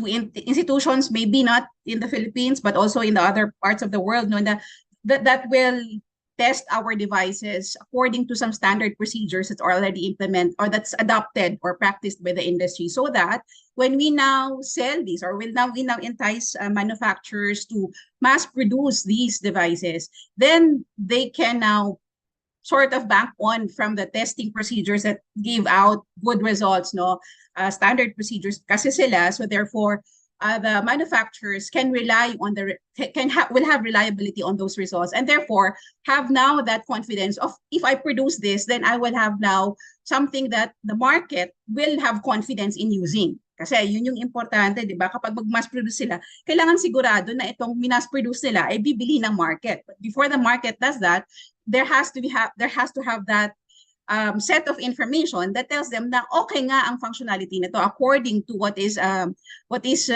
expected and according to technical specification. So in general, yun yung naging encounter namin sa nanomass, no. Tapos nahirapan kaming kumuha nung service provider basically, no, to test it according to standard procedures, and the budget basically that we initially asked from the OST essentially ended up with not being enough, no, nung talagang kinuha na namin yung quotations, because they are provided elsewhere, or they are done elsewhere in other parts of the world. Parang kinulang na kami dun sa budget na dapat namin mapagawa yung testing. So yun yung mga realizations namin. So in general, parang para sa akin, in bring these devices into commercial stage, no, basically parang depende doon sa klase ng devices na ginagawa, no. For devices that we use, for devices that we design, no, particularly the nanomask, hindi naman siya directly used for patients na parang may danger doon sa health condition din ng patients, ano. So therefore parang easier sana yung aming route na mapuntahan at madala ito sa commercialization, kasi nga hindi naman siya directly applied doon sa patients in treating them, no. But for those devices that will have to undergo clinical testing, lalo na kung ito ay on special cases or in special disease conditions, parang mas matagal ang kailangan nating tatahakin, no. Parang kukulangin even the 5 years and 10 years that Doc Philip mentioned earlier. So therefore, there has to be some consistency, sustainability in our efforts, no. Parang hindi pwedeng 1 year, 2 year, 3 year project kung baga ito. So sana yon yung mapupuntahan ng SIBOL in the long run. So yun po. Thank you, Associate Dean Leslie. So, I heard si Petch pala, no, Engineer Jason has experience from the private side. And will you mind sharing that, Petch? Hello. Good afternoon ulit. So again, I'm Petch. And yes, that's true, no. I actually had experience sa private sector. I work in the private sector as well. And I had a startup before. So in particular, no, I guess to be specific lang, we had a product before that we supplied to hospitals, no. It's an MDI. So it stands for a meter dose inhaler adapter. So during the pandemic, there was a scarcity of this product in the whole Philippines, sa lahat ng mga hospital. Sobrang hirap talaga kumuha nitong product nito. So people came to us, you know, to create a stopgap, some kind of stopgap, something they can use while, you know, the Philippines is still trying to get things together, get their protocol set up para lang makabili ng ganitong produkto. Kasi the entire world actually is having a scarcity of the MDI. And given na required siya for COVID patients, and ang daming COVID patients nung time ng pandemic, nagkakaubusan talaga. So what happened is we really rushed the design of this prototype. So we tried to 3D print a meter dose inhaler adapter that was used in hospitals here in the Philippines. Unfortunately, of course, after the pandemic, once nakapag-prepare na si Philippines sa pag-procure ng mga ganitong produkto, hindi na kami nag-supply ng ganitong ng products because it will require now, since hindi na siya special procurement, it will require several registrations and FDA approvals. So right now, I'm actually trying to get the help of Dr. Philip Fulante and of course SIBOL to rebrand this product and create something that can really achieve that full market impact. So we're trying to create what is known as Remedy. So we're branding it as Remedy. So it's a reducible meter dose inhaler adapter, which is an MDI that can, because it's single-use plastic product. So it amounts to a huge amount of waste, plastic waste here, especially here in the Philippines. So since we made the MDI with a biodegradable product, something that's reducible, maybe we can solve a problem na socially important right now. environmentally important right now. So we want to create a healthcare that is sustainable, not just financially, but also environmentally. Thank you. Thank you, Pech. That's my next question about the ethical and social impact of the innovations. Pero we'll put that aside. I'll call in naman si El. The question that I have is how it's about user feedback. So we all know very important user feedback how it is. So how do you let's say it was used in COVID, now it's being repurposed for disaster response, etc. So how are you collecting through user testing, how are you collecting that feedback? How are you selecting the users who will be providing that feedback, and what types of feedback have you been getting from each of the just maybe sample lang naman no, that you've been getting for each of the technologies that you have available in your portfolio, L? From our end, during the Handa Visayas, actually, excuse me, the one that got the most feedback is the RX box. Parang everyone is interested in this device na all-in-one na kasi siya na device. So actually, even BDM asked like, what's next to the RX box? So from our end, we use the RX box sa user feedback sa Punla MD. And actually, we're looking for the next phase of the RX box, maybe to integrate it with the other devices ng UP SIBOL para all in one na din siya with the other devices. And also I mean everyone is looking for funding to support their devices now. So yeah, for the RX box sa Batangas Medical Center, actually interested din yung mga naging patients doon on using the RX box more sa kanilang center. The problem would be, of course, some of the devices needs upgrading and more funding. So ayun, we're still collating the other feedback from the other events that we had. So I think we'll look more into those on how we can improve our devices then. Thank you so much, El. I think the last question that we'll be having is regards to challenges and sustainability. So I'll ask each of you, what do you think is the single biggest challenge that you'll be facing, and how do you see not just the individual inventions, no, but the actual program being sustained? So we'll start with the program leader, Dr. Ewang. You're on mute, sir. Yeah. So the question, sir, is Yeah, about I heard. the single biggest challenge and how to sustain it, yung program. Sige, sir. Right. Yeah. Thank you. I think the single biggest challenge, if you look at the entire program really and throughout the country really, is number one, yung awareness, di ba? That kaya nating gawin ito. It's never really entered our mind. Remember when I talked about the building blocks of a healthy health system? We produce the workforce, but we've sort of forgotten that we should also be producing this, we should be going after this biotechnology. So number one, yung awareness. But I think that's not as big a problem kasi now that you've made people aware, you see there's so much talent and there's so many people wanting to get into this and help. And that's one of the things we'd like to encourage. I think the other big problem is a whole of government approach. So we have the DOST, really big help sa atin. DOH also big help. Pero hindi nagmi-meet sometimes ang government agencies. So parang we talk about whole of UP, di ba? So ang whole of UP, meron tayong College of Medicine ngayon, College of Engineering. That's just one small example, di ba? Now there's a collaboration.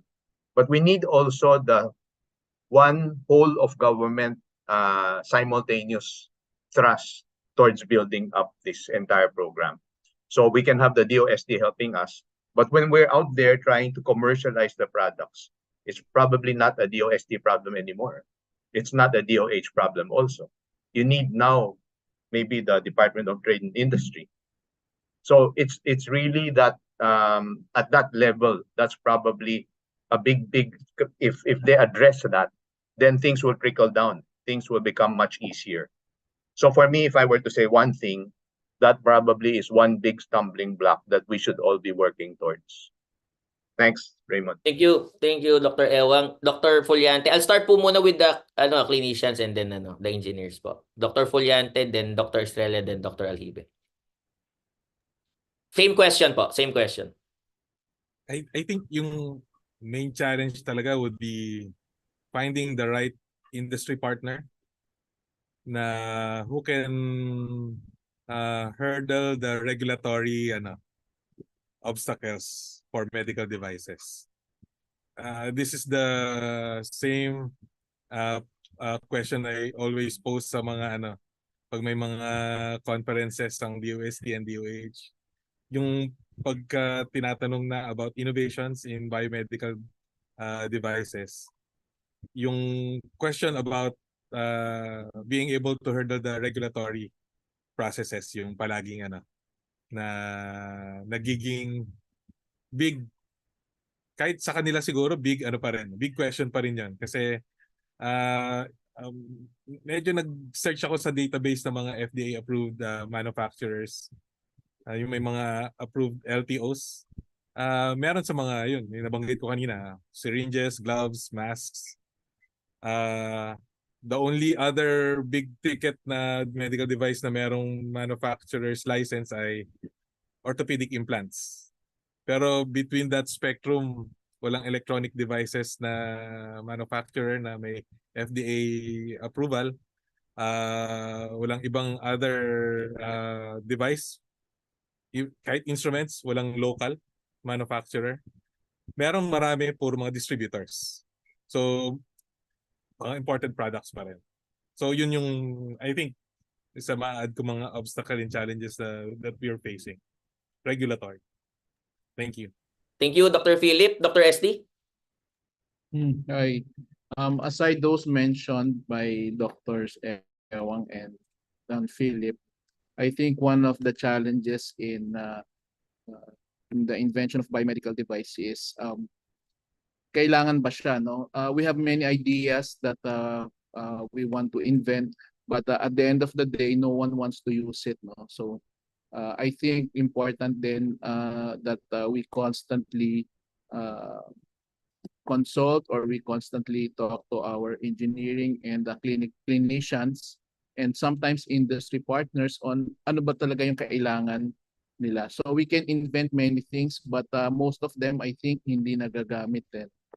So I think that's one of the challenges. And also for UP SIBOL, I think we have to be constantly evolving, no? Kailangan may project every year. I think one of the reasons mga younger engineers and younger clinicians, no, kailangan namin so that we'll be able to propose different types of inventions or innovations every year, no, to sustain the UP SIBOL in the next 20 to 30 years. Thank you so much, Dr. ST and Dr. Alhibe. Okay. I think for us, the challenges are at both ends of the spectrum. The first is a chicken egg problem. If we don't have an industry to absorb the device, but at the same time we need to build an industry to market the device. So I think it's something that has to be addressed not just by us at the researcher level, but also by members of the industry, the conglomerates of the country, and also the government. So this is actually more of a policy and institutional building problem. On the researcher side, of course, more support and funding is very helpful, and also maybe other kinds of funding that have different, that might not be your traditional, for example, government grant. I always go to the example of DARPA in the United States. It's a military funding, but the concept of DARPA is they want results and iterations fast, and they do that, one, by limiting the funding. So it's a very small grant, but they have less, in a way, less controls. So the principal investigators, the inventors,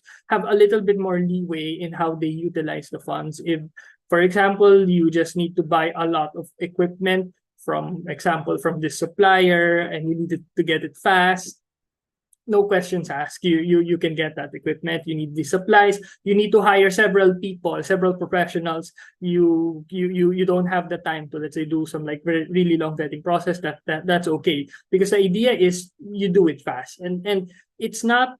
And the great thing about DARPA is that they gave us the GPS and a lot of other technologies, and they did it with really small funding, and they weren't really concerned if that funding was quote unquote being effectively used, as long as it was spent and there were some results. And then it just becomes a sort of it becomes a sort of national investment that probably 1 out of 100 inventions might, like 99 of the inventions might not be, example, commercialized, but that one invention that turns into $1 billion industry is basically pays back all the taxpayers. So maybe we need some kind of that, because at the end of the day, invention and innovation is an investment, and our society needs to put basically the material and the institutional support for us to move forward. Ayan, maganda. Thank you so much. Parang final word na yun. Mamaya, tatawagin din ng final word, Dr. Miguel. For Associate Dean Leslie, same question po. Single biggest challenge for you, and how do you think the program can be sustained? Yeah. In UP SIBOL, no, parang one of my I would say important roles that I do for UP SIBOL is really to connect our clinicians to the different engineering researchers in UP Diliman, no?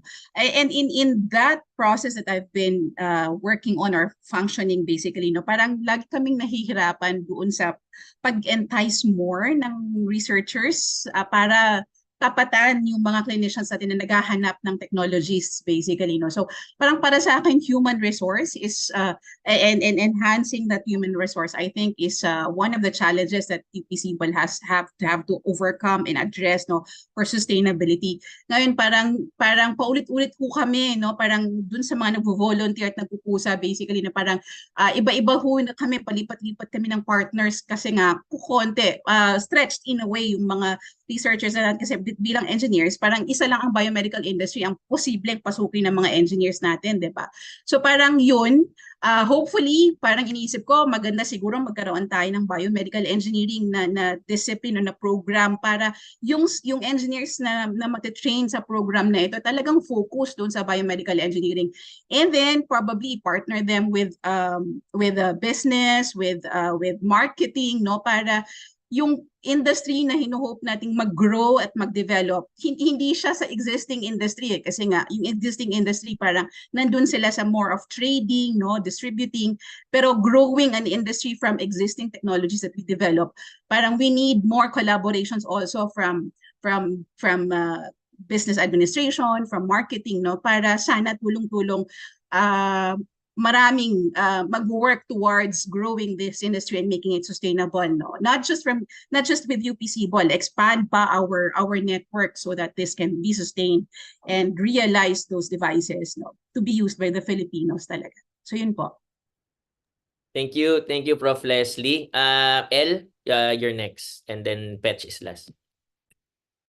Yeah, from my perspective, I think it has to be on how we overcome the hindrance of doing the research, building the prototypes, and then how do we commercialize them? Because one of the feedback from the events we've attended is, available na ba itong mga devices na to sa market? And we can't say it is available because we don't have industry partners right now, and we as clinicians and engineers, we don't really have that much experience on marketing these devices. So yeah, we need people who would help us and assist us in the commercialization of these devices. We need policies from the government to fast track the development of these devices and to make them readily available to the public. So, thank you so much, El. And finally, Engineer Jason Pichardo po. Single biggest challenge and the sustainability of the program. Okay. Thank you, Sir Raymond. Actually, I think enough na yung mga sinabi nila, no? Mga previous speakers, nabanggit nila na systemic and institutional yung problem, and that's true. So I'll be focusing na lang on what we can do as an organization. No? I believe that as an organization, SIBOL has been operating primarily as researchers, no? and academics. So we really don't have the experience to commercialize, different. We're not looking at it from the business perspective because we're engineers, we're medical professionals, diba? So I think one of the greatest challenge that UP-SIBOL can work on right now is try to expand its base, cover all bases, not just from the technical perspective but also on the marketing and the business side of things. Right now we have a lot of innovations, we have a lot of products already in our arsenal. So we have the Punla projects, we have Prone Pillow, we have Sunnypod, and these are products that ultimately the people want. We went to the Handa event last time, and people love the Sunnypod. People love the RX box.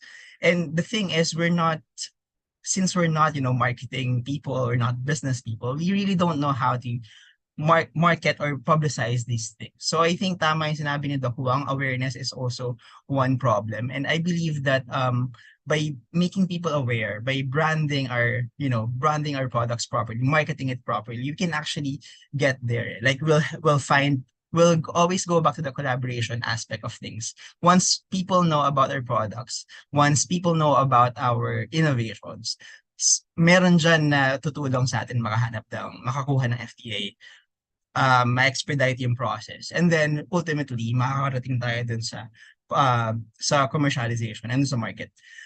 So I believe as someone na medyo inclined dun sa marketing part of things, I believe that we as an organization should also prioritize, collaborate with, say, business majors, marketing majors, so that we know how to properly conduct say market research, branding. Kasi andyan na ang dami natin yung produkto nandiyan na yung arsenal natin. So we just have to, give it to the public. And sabi ko nga rin kanina sa aking reaction, it's our responsibility as the makers of the product to bring them to the people who need them, diba? So yun, I believe na SIBOL can overcome this hurdle by, performing or extending the collaboration aspect of our team, extending it towards the business side of things. Thank you. Thank you so much, Petch. We also like to take this opportunity to recognize the Dean of the College of Medicine, Dean Charlotte, is also here in the in our webinar. Thank you so much, ma'am, just being one of the pillars for this program as well. Okay, so in the interest of time, we'll be jumping po dun sa question po natin kanina sa fun quiz. We have 2 questions there. Obviously, you already know the answers po. If we can have also on the screen yung sa Slido. Okay, there we go. So, number 1, what are the examples po of Filipino-made medical devices? So, in the webinar po, you've probably heard all of these. Lahat po ito ay nabanggit. Sunnypod, RX box telemetry, MyBeshi, and Hyper UV. So obviously the answer is all of the above. In Zoom, 82% of those who indicated their answers po got the correct answers. And then for number 2, what are the potential advantages of Filipino-made medical devices? So here, lahat din po ng nabanggit ang tamang kasagutan. So low cost for manufacturing, improved medical access, new jobs, and spurs on economic development. So all of the above, 87% naman po ng mga sumagot na nakuha po ng tamang katanungan. Okay, so at this point, I'd let the speakers po just take a minute to breathe, but while they're ruminating, maybe they can think about what will be their final messages po to our audience. Ano po yung what you think you would want the audience to know or to take away from our webinar. And while they're doing that, we'll be showing po our evaluation poll. Wala po kaming hiwalay na sinisend out na evaluation poll. Ito na po iyon. You'll be able to see here in the Zoom panel discussion poll. 5 questions po ito. So we encourage everyone to indicate their assessments po for this webinar. I'll read the questions and we'll move ahead with the final words afterwards. Number 1, the panelists demonstrated thorough knowledge of the topic. Number 2, the panelists were well prepared and organized. Number 3, the panelists spoke clearly and audibly. Number 4, the panelists used appropriate language with technical medical jargons adequately explained. And finally, the panelists contributed to new perspectives and knowledge on managing various key health issues. Okay, so we will not be closing this until the end of the webinar po, no? We encourage everyone to put in their answers as we move ahead. Final words po from our speakers. We'll start off with the engineers po muna and then go ahead later on with the clinician. So starting off with Associate Dean for Instructions of the College of Engineering, Dr. Leslie Joy Diaz. Ma'am Leslie, go ahead po. Yeah. Of course, no, I would want our UPC ball to be strengthened and not to be sustained for long years basically. So I would for anyone in the audience, no, I hope you will consider joining UPC Ball. You will consider taking engineering in particular para mas marami po tayong mga inhinyero na pwedeng mag-innovate, mag-create ng devices at mga has basically, no, na mag-solve ng problems natin sa Pilipinas, lalong-lalo na para doon sa mga pagpapaganda ng kalagayan ng ating mga health conditions. No? So yun po bilang Associate Dean for Academic Affairs or Instruction in UP Diliman. If anything you would like to ask more about potential engineering disciplines that you would like to take that will lead you to innovating and developing biomedical devices, please feel free to get in touch and contact me anytime. Yun po. Thank you. Thank you, Ma'am Leslie. So we'll go ahead with the materials engineer po ng UPC Ball, Engineer Petch. As for my last final statements, first I would like to thank you guys for the opportunity to share, make people aware about SIBOL. There's really big help for us. Next, given I want to take this opportunity na rin to welcome everyone. If you're interested to collaborate, if you have an idea that you want commercial, not commercial, if you want made into reality, you can always contact us, reach out to us here at SIBOL because we're always open for collaboration. Thank you. And then we also have another engineer, si El po, Paraiso. Go ahead. Hindi po ako engineer, sir. Pero true to the spirit of collaboration, UPC Ball, collaborative innovation, we invite everyone to connect with us, collaborate with us. If you have ideas, if you want to get to be part of the devices that we are currently creating, don't hesitate to message us at upcball@up.edu.ph, and together let's build socially impactful and relevant devices to change the medical landscape. Thank you so much, Miguel. Next po will be the project leader of Hyper UV, Dr. ST Estrella. Yes. Okay. So yun lang, same then with me.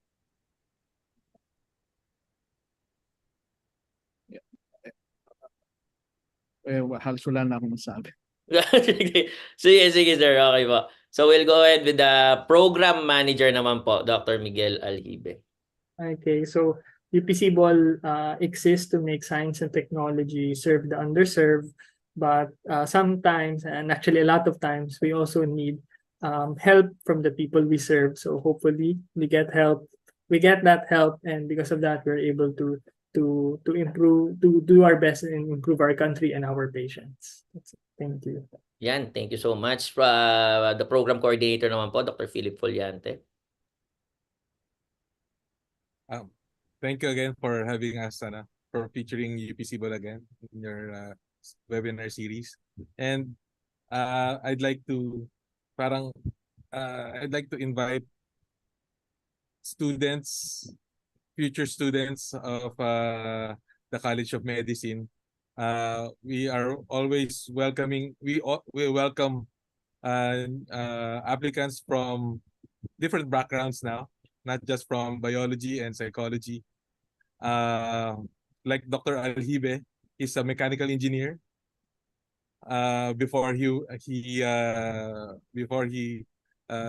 entered medical school, and from what I've learned, there are also other engineering graduates who are now students of the UP College of Medicine. May engineering graduates and computer science graduates, and hopefully more non-pre-med, traditionally pre-med graduates will enter medicine, not just in PG, not just in the UP College of Medicine, even sana sa iba't ibang mga medical schools, so that all uh, uh, education institutions will be able to develop their innovation hubs, and parang plug na rin for the DOST's program. They're currently beefing up the capabilities of the different HEIs and SUCs in terms of innovation. They're trying to help out these universities to set up their own innovation hubs. Yun lang po. Thank Thank you. you. Thank you, Dr. Philip. And lastly, but not the least, the program leader for UP Cebol, Dr. Ewang. Yep, thanks. Simple lang and same as the others. But I just wanted also for people who are thinking of going into medicine or who don't know yet, as a doctor, you can treat patients at the bedside, but you can also treat patients by inventing these different kinds of biomedical equipment. For the engineers naman, di ba usually ang idea natin, ang pinapakita natin sa atin, engineers equivalent to buildings, bridges, etc. But you can help also by actually bridging the medical problems of patients through biomedical equipment and biotechnology. So ngayon yung collaboration is very, very important. And we really want to encourage all the other institutions to work independently or work with us. We encourage that kind of collaboration for everyone. So we're very, very welcome to everyone to work with UP Cebol. Thank you.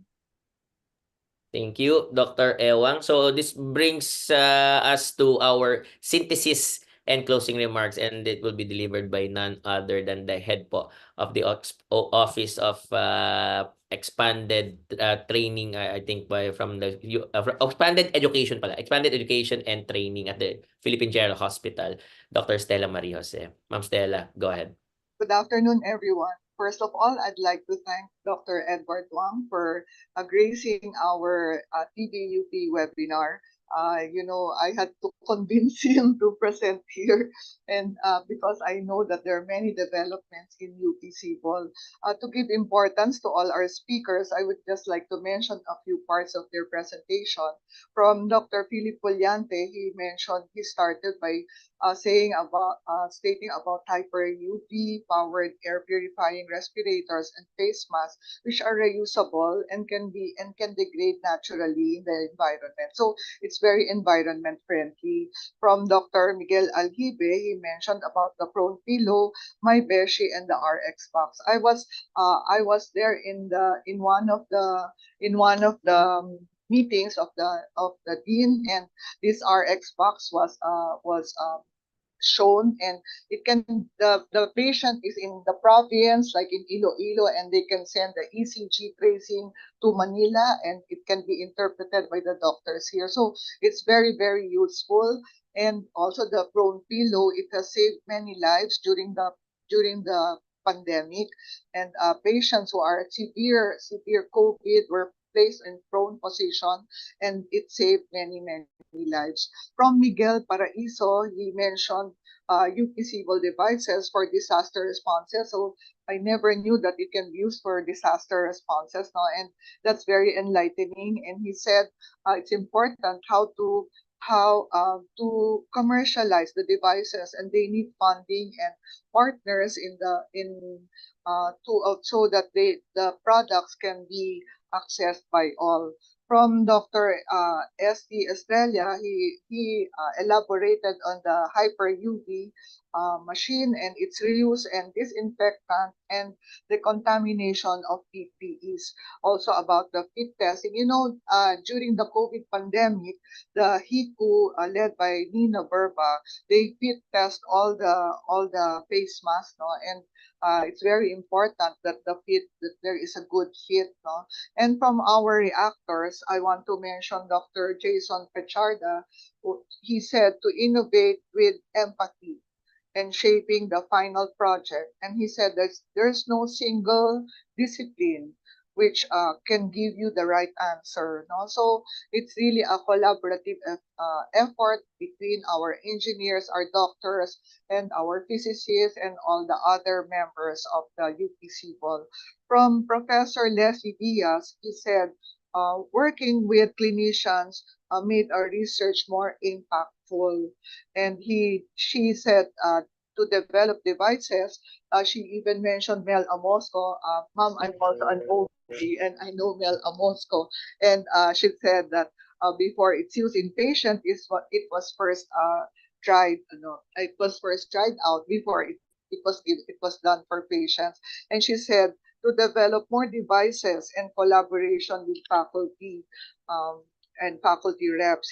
She said that biodesign, the skills and the value sold to pave the way for engineers to have more income opportunities. So to the engineers out there, there is a call for more engineers to be participative in this effort. And lastly, from Dr. Ewang said, why is there a need for innovation?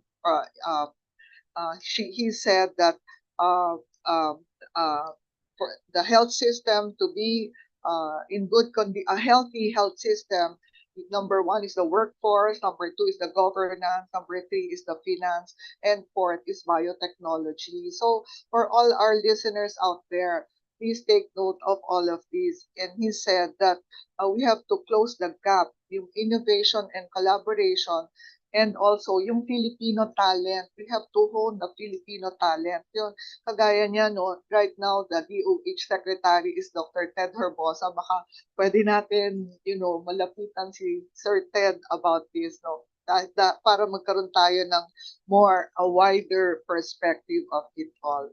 I think that's the last of my synthesis. Thank you very much, everybody, for your attendance. Thank you so much, Ma'am Stella. And thank you again to the entire UP SIBOL team for taking the time out from your busy schedule to share po your insights and your reactions and just really encouraging everyone to be part and how to collaborate po.